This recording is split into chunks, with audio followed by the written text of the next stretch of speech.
E se tudo o que você acredita sobre felicidade estiver errado? E se a ideia de ser feliz, como consequência automática de ter as coisas certas, o emprego, o parceiro, a conta bancária, o reconhecimento, for uma promessa quebrada que você vem carregando sem nem perceber? O estoicismo, que parece duro na superfície, esconde algo que contradiz esse mito. A felicidade real não é uma bandeira que se hasteia quando o vento coopera. É uma habilidade interna, construída passo a passo. Uma escolha que você pratica mesmo quando as circunstâncias conspiram contra. É isso que eu quero mostrar a você hoje. Não um atalho, não uma fórmula mágica, mas um caminho prático e repetível para ser feliz. E se tudo o que você acredita sobre felicidade estiver errado? E se a ideia de ser feliz, como consequência automática de ter as coisas certas, o emprego, o parceiro, a conta bancária, o reconhecimento, for uma promessa quebrada que você vem carregando sem nem perceber? O estoicismo, que parece duro na superfície, esconde algo que contradiz esse mito. A felicidade real não é uma bandeira que se hasteia quando o vento coopera. É uma habilidade interna, construída passo a passo. Uma escolha que você pratica mesmo quando as circunstâncias conspiram contra. É isso que eu quero mostrar a você hoje. Não um atalho, não uma fórmula mágica, mas um caminho prático e repetível para ser feliz mesmo quando tudo dá errado. Imagine que sua vida é uma mochila. Você pensa que precisa encher cada bolso com segurança, status, posses, certezas, e quando algo é tirado, sente que perdeu a si mesmo. O que o estoicismo esconde é que você pode aprender a reorganizar essa mochila, pode decidir o que carregar e como carregar. Essa reorganização começa agora. Se essa palavra toca você, escreva nos comentários: "Hoje começo a me construir", e marque esse pequeno compromisso. Não é teatro. É o primeiro passo real. A forma real de ser feliz, resistente às tempestades, não surge por acaso. Ela se constrói a partir de práticas simples e diárias. Vou te guiar por 12 lições práticas. Hoje vamos mergulhar nas primeiras, com exemplos concretos e exercícios de poucos segundos que você pode fazer agora mesmo. Essas não são técnicas de autoajuda vazias. São hábitos que colocam você no controle da sua resposta, não das circunstâncias. E antes de seguir, uma palavra importante. Se você estiver lidando com sofrimento profundo, perda traumática ou crise psicológica, essas práticas ajudam, mas não substituem apoio profissional. Buscar ajuda é coragem, não fraqueza. Lição 1. Felicidade não é o cenário. Ela é a forma como você habita o cenário. Você acredita que felicidade vem quando o mundo se alinha. Isso é uma armadilha. Epicteto nos lembra da distinção central. Algumas coisas dependem de nós, outras não. O que depende de nós é como interpretamos e respondemos. A felicidade resistente começa quando você para de condicionar seu estado interior a elementos externos. Pense no dia de chuva. A chuva pode arruinar um piquenique, mas também pode ser o som que te faz abrir um livro. A chuva em si não é boa nem ruim. O que muda é como você a percebe e o que faz com ela. No trânsito, por exemplo, você tem duas opções: deixar que a raiva te consuma e perder horas de energia, ou usar aquela janela de tempo para ouvir um podcast que ensine algo novo, ou simplesmente praticar respiração lenta. A circunstância não muda, sua escolha sim. Microexercício, 20 a 40 segundos. Feche os olhos por um momento. Respire profundamente 3 vezes. Identifique uma situação recente que te deixou mal e diga mentalmente: "Isso aconteceu. Não tenho controle sobre isso agora. Eu escolho minha resposta." Observe a sensação que muda, mesmo que sutilmente. Lição 2.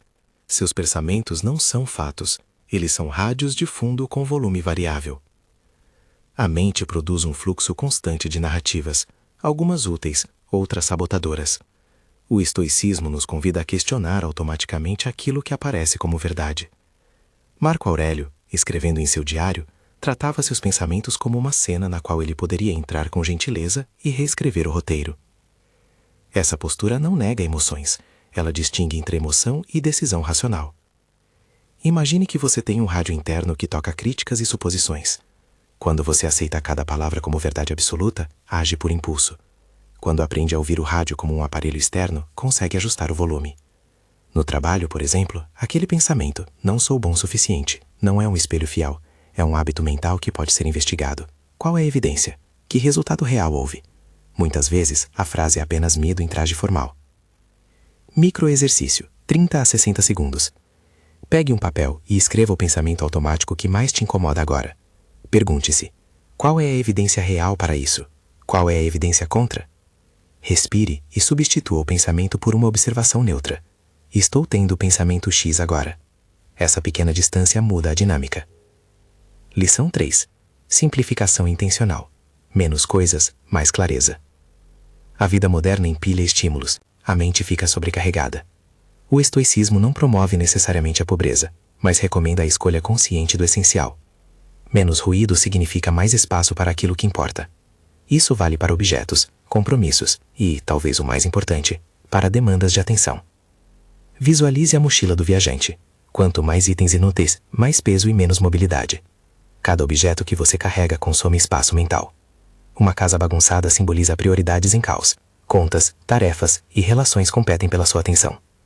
Simplificar intencionalmente não é sacrifício heróico, é liberdade prática. Exemplo prático. Ana, gerente de projetos, percebeu que ao final do dia estava exausta mesmo sem tarefas extraordinárias. Reduziu as notificações do celular, separou 15 minutos para organizar a mesa no fim do expediente e passou a doar o que não usava. Resultado: menos ansiedade ao abrir o e-mail e mais tempo para decidir o que realmente merece energia. Microexercício, 30 a 45 segundos. Olhe ao redor agora e escolha uma coisa que está te distraindo. Um aplicativo, uma pilha de papéis, uma roupa, e decida uma ação simples. Desative notificações, jogue algo fora ou coloque na caixa de doação. Faça isso agora. Lição 4. Você não é aquilo que foi tirado de você. Reapropriar identidades. Quando perdemos um emprego, um relacionamento ou uma saúde que antes parecia garantida, a tendência é colar nossa identidade sobre o que restou. Viktor Frankl, sobrevivente dos horrores que enfrentou, nos lembrou que mesmo privadíssimo de tudo, o ser humano mantém a liberdade última, escolher a atitude diante do fato. A identidade pode ser reencontrada e reformulada. Perder algo dói. Não tente apressar a dor. Mas veja, a perda também é espaço para descobrir valores que já estavam ali, escondidos. Se você identificava sua dignidade apenas pelo cargo, a queda abre a chance de redescobrir caráter, gentileza e habilidades que não dependem de um título. Reconstruir não é fingir que nada aconteceu, é integrar a experiência e seguir com um sentido renovado. Exemplo empático. João perdeu o emprego numa demissão inesperada. No começo, sentiu vergonha e vazio. Com o tempo, começou a investir em pequenas rotinas que lembravam quem ele era além do crachá. Caminhadas matinais, leitura de capítulos curtos, telefonemas com um amigo que sempre o ouvia. Aos poucos, foi surgindo a sensação de que havia elementos internos que permaneciam, mesmo quando tudo externo mudava. Microexercício, 40 a 60 segundos. Escreva 3 afirmações que descrevem quem você é além de papéis e títulos. Por exemplo, sou curioso, sou resiliente, sou capaz de aprender. Leia essas afirmações em voz baixa. Deixe que elas ressoem.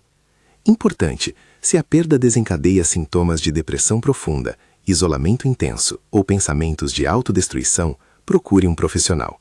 Essas práticas são complementares e não substituem tratamento quando necessário. Agora, antes de seguir, uma parada prática. Você já deu passos nos primeiros movimentos dessa transformação.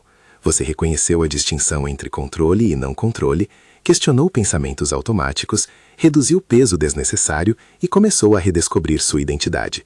Cada um desses movimentos é repetível e pequeno. É assim que a felicidade resistente se constrói. Mas há algo que sustenta todas essas mudanças: a habilidade de pausar entre estímulo e resposta. É a ponte entre perceber e agir com intenção. Lição 5. Entre o impulso e a ação existe um espaço. Aprenda a ocupar esse espaço. Essa é talvez a peça-chave escondida que sustenta o resto. Epicteto disse: não são as coisas que perturbam os homens, mas as opiniões que têm sobre as coisas. Traduzindo para hoje, entre o estímulo, o que acontece, e sua reação, existe uma margem onde você pode escolher. A prática deliberada de ocupar esse espaço transforma a reatividade em resposta consciente. Pense numa panela no fogão. Se você apenas observa a fervura e deixa ferver até transbordar, o dano acontece. Se você vigia o fogo, ajusta o calor, coloca a tampa, você gerencia o resultado. Essa vigília se aprende com exercícios repetidos. No calor de uma discussão, por exemplo, essa pausa evita palavras que depois pesam. No estresse do trabalho, essa pausa evita decisões impulsivas. Microexercício, 20, 30 segundos. Quando sentir um impulso forte, raiva, ansiedade, urgência, pratique a regra dos 4 segundos. Respire contando até 4, segure por 1 segundo, expire contando até 4. Observe a diferença na clareza que surge. Lição 6. Calma é um músculo. Pratique todos os dias. Calma não é fraqueza, é competência. Marco Aurélio escreveu suas meditações buscando acalmar a mente diante do caos. Hoje, a calma é treinável. A cada manhã ou a cada pequena interrupção do dia, você pode construir um hábito que reinstrui seu sistema nervoso para retornar ao equilíbrio mais rápido. Considere a calma como um músculo que precisa de repetições. Simples práticas, feitas de maneira consistente, tornam a calma mais acessível em momentos importantes. No escritório, em vez de reagir a cada e-mail urgente, você estabelece um ritual de leitura por blocos. Em casa, em vez de responder imediatamente a toda a mensagem, você reserva conversas profundas para momentos em que ambos estão presentes. Essas escolhas não diminuem responsabilidade, aumentam a eficácia. Exemplo prático. Carolina, que tem uma profissão de alta pressão, adotou uma regra de 2 minutos pela manhã, 3 respirações profundas antes de ver o celular, seguida de um pequeno alongamento. Com o tempo, ela notou que as manhãs passaram a ter uma qualidade diferente, menos ansiedade, mais foco. Microexercício, 40 a 60 segundos. Faça um escaneamento corporal rápido. Sentado, feche os olhos por alguns segundos e leve a atenção da cabeça aos pés, percebendo tensões. Respire e solte conscientemente qualquer ombro erguido. Esse gesto, quando repetido, reduz a oxidação emocional. Lição 7. Trabalhe com o dia, não contra ele. Flexibilidade é força. Um dos enganos mais comuns é lutar contra o próprio dia. Planejar é vital, mas quando o inesperado acontece, resistir ao fluxo gera mais sofrimento. O estoicismo nos convida a uma cooperação inteligente com o que se apresenta, ajustar velas, não quebrar o mastro. A flexibilidade exige um estilo de meta menor, objetivos por intenção em vez de scripts rígidos. Imagine um velejador. Ele não controla o vento, mas conhece a arte de ajustar as velas para seguir adiante. No seu dia, isso significa escolher 3 prioridades reais em vez de uma lista infinita. Quando uma delas cai por terra, ajustar a rota é um ato de sabedoria, não de fracasso. Exemplo cotidiano. Paulo tinha um dia cheio de reuniões quando a creche do filho ligou pedindo que ele buscasse a criança. Em vez de entrar em pânico, ele reorganizou suas tarefas, delegou uma reunião e fez do episódio uma oportunidade de presença com o filho. O dia não foi o que planejava, mas foi vivido com atenção e escolha. Microexercício, 30 a 45 segundos. Liste agora 3 prioridades para hoje. Pergunte-se, se só pudesse cumprir um objetivo hoje, qual seria o mais alinhado com meus valores? Escolha esse. Deixe os outros respirarem. Eles podem esperar.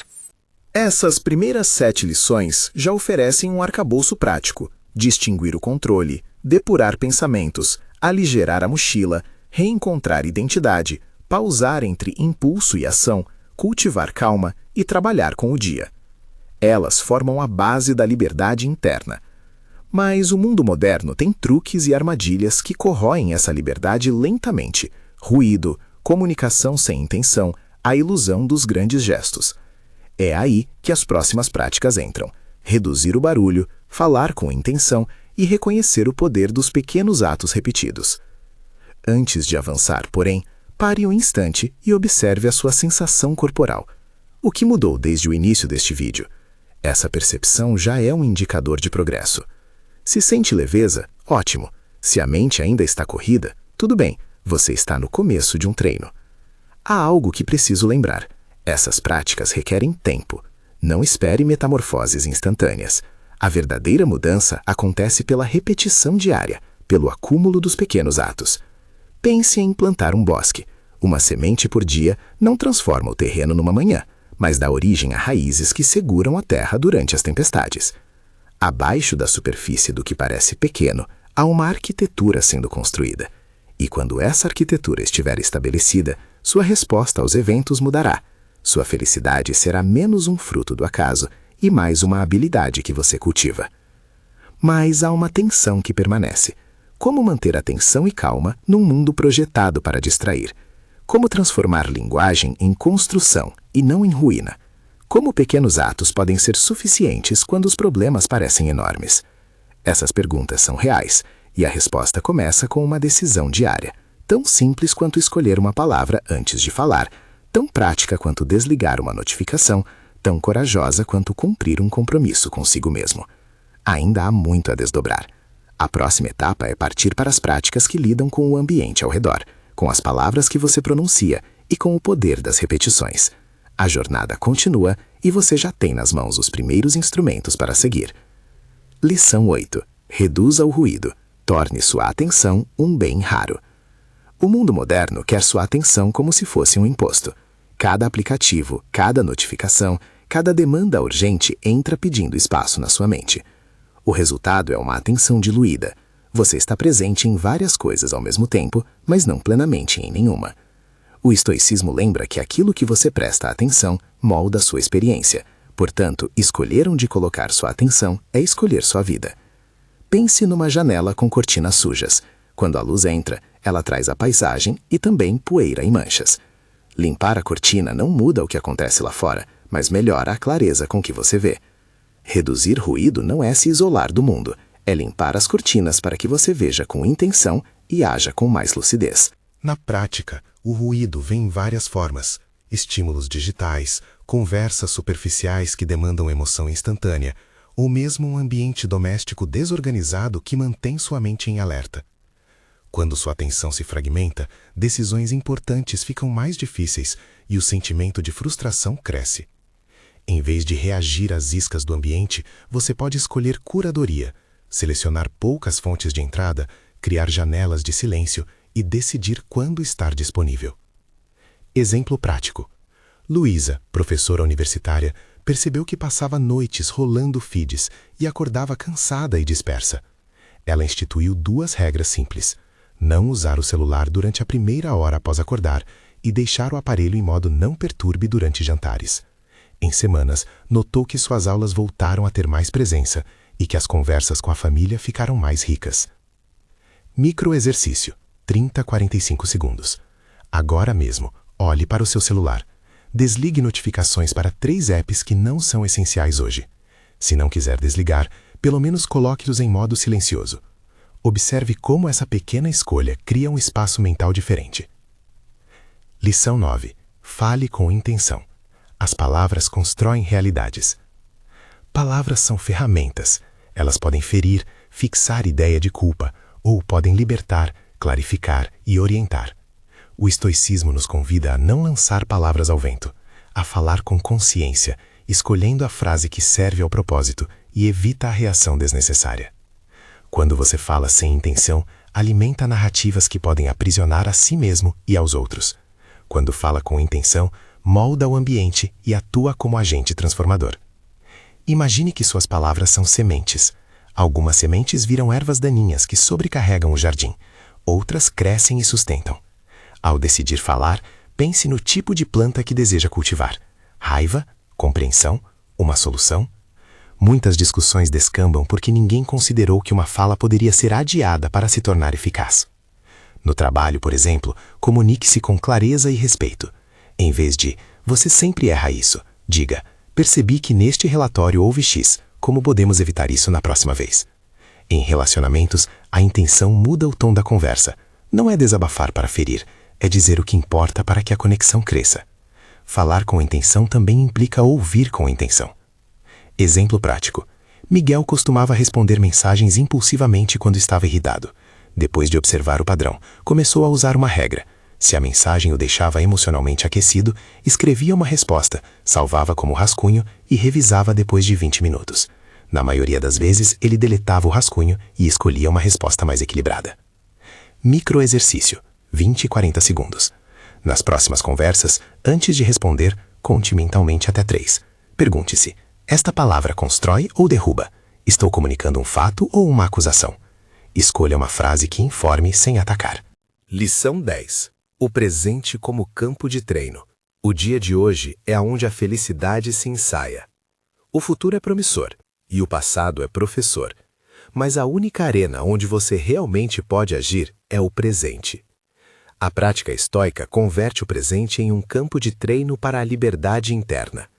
Pequenas escolhas, repetidas hoje, acumulam-se em resistência amanhã. Quando você vive como se a felicidade estivesse sempre por vir, perde o treino do dia de hoje. Imagine um ginásio invisível, onde cada ação cotidiana é um exercício. Ao lavar a louça com atenção, você treina a paciência. Ao responder um e-mail com calma, você treina a clareza emocional. Ao caminhar sem celular, você treina a presença. Essas repetições, pouco glamurosas, são as que aliam seu caráter com sua experiência de bem-estar. No cotidiano, transforme tarefas rotineiras em práticas. Negociar um prazo com um colega vira um exercício de assertividade. Dar atenção plena ao almoço vira um treino de presença. O presente pede que você esteja ali, mesmo quando o futuro parece incerto. Exemplo prático. Ricardo decidiu que durante 10 minutos de pausa no trabalho faria algo sem olhar para telas. Podia ser olhar pela janela, fazer um alongamento ou escrever 3 linhas sobre o que aprendeu na manhã. Esse pequeno hábito fez com que ele entrasse nas reuniões mais centrado, sem a ansiedade de coisas por fazer. Microexercício, 30 a 45 segundos. Escolha agora uma atividade próxima. Lavar as mãos, caminhar até a cozinha. Faça essa atividade sem multitarefa. Perceba sensações, sons e passos. Volte a respirar. Esse é treino de presença. Lição 11. O poder dos pequenos atos repetidos. Acumule força discreta. Grandes transformações raramente acontecem por um ato isolado. Acontecem pelo acúmulo do cotidiano. Isso é particularmente verdade para a felicidade resistente. O estoicismo não promete milagres, mas oferece um caminho de pequenas repetições que juntas geram mudanças notáveis. Pense na escavação de um túnel. Cada martelada não parece muito, mas com consistência, o túnel atravessa a montanha. Essa visão desacelera a ansiedade por resultados espetaculares. Ela legitima práticas simples. Levantar 5 minutos mais cedo para meditar. Responder com uma pergunta antes de acusar. Guardar 1 minuto para organizar a mesa no fim do dia. A repetição cria hábito. O hábito cria identidade. A identidade produz consistência emocional. Exemplo prático. Beatriz começou a escrever 2 linhas de gratidão todas as noites. No primeiro mês parecia insignificante. No 6º mês, percebeu que sua perspectiva sobre desafios mudara. Ela notava mais elementos positivos sem ignorar as dificuldades. A prática havia remodelado a lente com que via a vida. Microexercício, 20 a 30 segundos. Liste uma pequena ação que você pode repetir nos próximos 7 dias. Por exemplo, 3 respirações profundas ao acordar. Escreva essa ação num post-it e cole em um local visível. Faça agora a primeira vez. Lição 12. A escolha final. A liberdade está em você. Voltamos ao centro daquilo que o estoicismo esconde na superfície. A verdadeira essência da felicidade resistente é a escolha. Não uma escolha teórica, mas uma escolha prática, que acontece repetidas vezes. Escolher a própria resposta. Essa liberdade interna não apaga a dor, não evita perdas, mas altera radicalmente o modo como você se relaciona com elas. Onde antes havia reatividade, surge possibilidade. Epicteto nos lembra que não controlamos tudo o que nos acontece, mas controlamos o julgamento que fazemos disso. Marco Aurélio escrevia para si mesmo, lembrando-se de alinhar atos com valores. Viktor Frankl, no extremo do sofrimento, encontrou que o sentido e a atitude final permanecem mesmo nas piores circunstâncias. Esses exemplos não romantizam o sofrimento, apontam que a dignidade de escolher permanece, mesmo quando tudo externo muda. Escolher sua resposta implica responsabilidade, e essa responsabilidade é emancipadora. Em vez de declarar-se vítima das circunstâncias, você reconhece que tem um campo de ação, ainda que às vezes pequeno. Essa percepção desloca o foco da impotência para a influência. Exemplo prático de perda e reconstrução. Empatia profunda. Mariana, que era gerente de operações, descobriu um problema de saúde sério. No início sentiu-se dilacerada, medos, raiva, a sensação de que a vida havia traído seus planos. Ao longo do tratamento, ela encontrou pequenos pontos que podia escolher, como responder às notícias, que informações permitir entrar em sua mente, como manter contato com amigos, quais rotinas conservar. Não foi um processo linear. Houve regressões e dias extremamente difíceis. Contudo, ao anotar diariamente 3 pequenas escolhas que havia feito para cuidar de si, tomar água, pedir ajuda, respirar antes de reagir, ela percebeu que mesmo ferida, existia um núcleo de ação. Essa lista pequena foi seu mapa nas noites confusas. Com o tempo, a dor continuou presente, mas a sensação de agência cresceu. Mariana procurou e manteve acompanhamento médico e psicológico. A prática não substituiu o tratamento, mas deu-lhe um lugar de atuação dentro do processo. Microexercício, 40 a 60 segundos. Pense em um desafio atual. Pergunte-se: qual é a menor ação que posso fazer agora que revela que ainda existe algo sobre o qual tenho influência? Faça isso. Pode ser uma ligação, escrever uma frase, arrumar um pensamento. Esse gesto é o começo do retorno à liberdade. Transição, integrando mente, ambiente, ação e identidade. As 12 lições formam uma sequência lógica. Começamos pela mente, distinguir controle, questionar pensamentos. Passamos ao ambiente, simplificar, reduzir ruído. Avançamos para a ação, pausar, cultivar calma, falar com intenção. E, finalmente, retornamos à identidade, reapropriar-se da própria vida, perceber o presente como campo de treino e escolher a resposta. Cada camada sustenta a outra. A pausa entre estímulo e resposta torna-se mais fácil num ambiente com menos ruído. Falar com intenção é mais provável quando você pratica a calma. A identidade se reconstrói através dos pequenos atos repetidos no presente.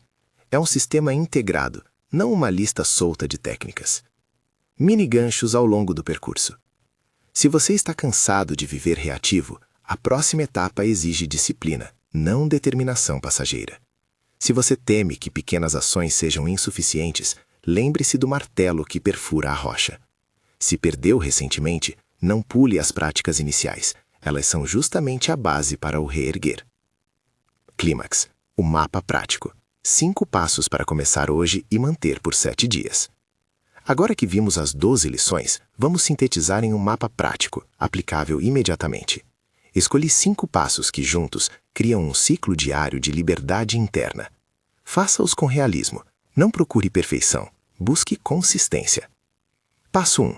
Pausa consciente matinal. Ritual de 5 minutos. Objetivo: criar uma margem entre o sono e a rotina automática online. Como fazer? Ao acordar, antes do celular, sente-se por 2 a 5 minutos.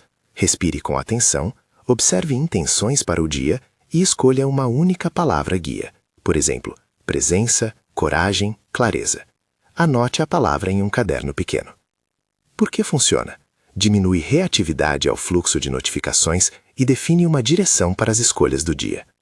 Passo 2. Curadoria de atenção. 3 telas, uma regra. Objetivo: diminuir ruído digital e ganhar foco. Como fazer? Escolha 3 telas ou apps que você permitirá usar hoje. Por exemplo, e-mail do trabalho, app de mensagens da família, um app de leitura. Para todo o resto, desligue notificações ou mova para pastas menos acessíveis. Combine uma janela sem telas durante uma refeição. Por que funciona? Restaura o senso de agência sobre o que ocupa sua mente. Reduz a fragmentação da atenção. Passo 3. Pausa mentes da fala. Regra dos 4 segundos. Objetivo: transformar reatividade em resposta ponderada. Como fazer? Antes de responder algo carregado emocionalmente, seja num chat, por e-mail ou numa conversa ao vivo, respire 4 segundos. Reescreva mentalmente a intenção da fala. Informar, pedir, entender. Se for uma mensagem escrita, salve como rascunho e revise após 5 minutos. Por que funciona? Evita palavras que depois pesam. Promove comunicação mais eficaz e respeitosa. Passo 4. Um ato pequeno com consistência. Objetivo: fortalecer identidade por meio de uma repetição. Como fazer? Escolha uma ação simples para fazer todos os dias da semana. Por exemplo, 2 linhas de gratidão antes de dormir, 3 respirações profundas ao acordar, 10 minutos de caminhada consciente. Registre no caderno da palavra guia. Por que funciona? Cria evidências de continuidade. A identidade se reconstrói por somas de pequenas ações. Passo 5. Revisão noturna breve. Ritual de 3 minutos. Objetivo: fechar o dia com aprendizado e amparo. Como fazer? Antes de dormir, escreva 3 coisas que você fez bem e uma coisa que aprendeu. Não critique, observe. Se houver dor, Registre uma ação pequena que você pode fazer amanhã para cuidar disso. Por que funciona? Fecha ciclos, reduz ruminação e transforma o erro em dado para o treino, não em sentença final. Exemplo de aplicação num dia real. Imagine que hoje é uma segunda-feira cheia. Você acorda, faz a pausa matinal de 3 minutos e escolhe a palavra clareza. No caminho para o trabalho, você desliga notificações de redes sociais, deixando apenas o e-mail e o app de mensagens da família ativos. No escritório, um e-mail crítico chega. Antes de responder, você respira 4 segundos, reescreve sua resposta com a intenção de entender primeiro e pergunta: posso esclarecer alguns pontos? À noite, antes de dormir, escreve 3 pequenas coisas que fez bem, uma delas sendo: respondi com calma e consegui alinhar expectativas. Esse ciclo cria micro-vitórias, que, repetidas, mudam sua relação com o estresse. 7 dias de desafio. Roteiro prático. Dia 1. Escolha a palavra guia e faça a pausa matinal. Desligue notificações de 2 apps. Dia 2. Pratique a regra dos 4 segundos uma vez por dia. Identifique um pensamento automático e escreva-o. Dia 3. Faça a curadoria de atenção. Uma refeição sem telas. Registre sensação. Dia 4. Escolha um ato pequeno para repetir até o dia 7. Exemplo, 2 linhas de gratidão. Dia 5. Redesafie uma pequena bagunça. Tire algo que te distraiu para doar ou organizar. Dia 6. Pratique falar com intenção em uma conversa difícil. Observe resultado. Dia 7. Faça a revisão noturna e escreva 4 pequenas evidências de que algo mudou. Lembre-se, a meta não é perfeição, é treino. Se falhar, retome no dia seguinte. A prática é um acúmulo, não uma cobrança moral. Observações importantes sobre limites e cuidados. Essas práticas são ferramentas para ampliar sua autonomia interior, não remédios para problemas clínicos. Se você lida com depressão, ansiedade intensa, trauma não processado ou pensamentos suicidas, procure um profissional de saúde mental. O estoicismo histórico nos dá inspiração, mas não substitui cuidado médico. Se estiver em crise, busque ajuda qualificada. Pedir apoio é um ato de coragem que se alinha com a prática de escolher bem. Também vale notar que o estoicismo não é receita única para todos. Há caminhos diversos para construir uma vida com sentido. Se uma prática não ressoa, ajuste. O objetivo é que você encontre um repertório personalizado que funcione no seu contexto. Síntese final. O que o estoicismo realmente esconde? Voltemos ao título. O estoicismo esconde isso, a forma real de ser feliz, mesmo quando tudo dá errado. O que parece escondido, na verdade, é o coração prático da filosofia, a liberdade interna que se ergue por práticas repetidas. Não é um segredo místico, é um trabalho paciente, feito dia após dia, no desgaste silencioso das pequenas escolhas. O estoicismo não promete estar imune ao sofrimento. Promete, quando bem compreendido, que há um lugar interno onde ainda se pode agir, e agir bem. Marco Aurélio, em seus escritos, não era um homem acima da dor. Era alguém que escrevia para se lembrar de viver deliberadamente. Epicteto ajudou a formular a distinção entre o que controlamos e o que não controlamos. Viktor Frankl nos mostrou que, mesmo em condições extremas, a última liberdade é escolher a atitude. Esses pensadores não escondiam fórmulas mágicas, apontavam para práticas que restauravam a dignidade humana diante da adversidade. O escondido, portanto, não é um truque para burlar a realidade, mas a constatação de que a felicidade verdadeira é uma habilidade, treinável, repetível, cotidiana. É algo que você constrói enquanto lava a louça, faz uma pausa, ajeita uma notificação, escolhe uma palavra em vez de armar um discurso. É o lugar onde, mesmo ferido, se erguem gestos que mantêm a vida com sentido. Instruções para seguir adiante. Práticas com compaixão. Escolha hoje uma das 5 ações do mapa prático e faça, sem pressão, apenas como um experimento. Se sentir dificuldade, reduza a escala. Uma respiração consciente, 1 minuto de silêncio, um post-it no espelho com sua palavra guia. Registre pequenos progressos, não subestime micro-vitórias. Recado final sobre empatia e responsabilidade.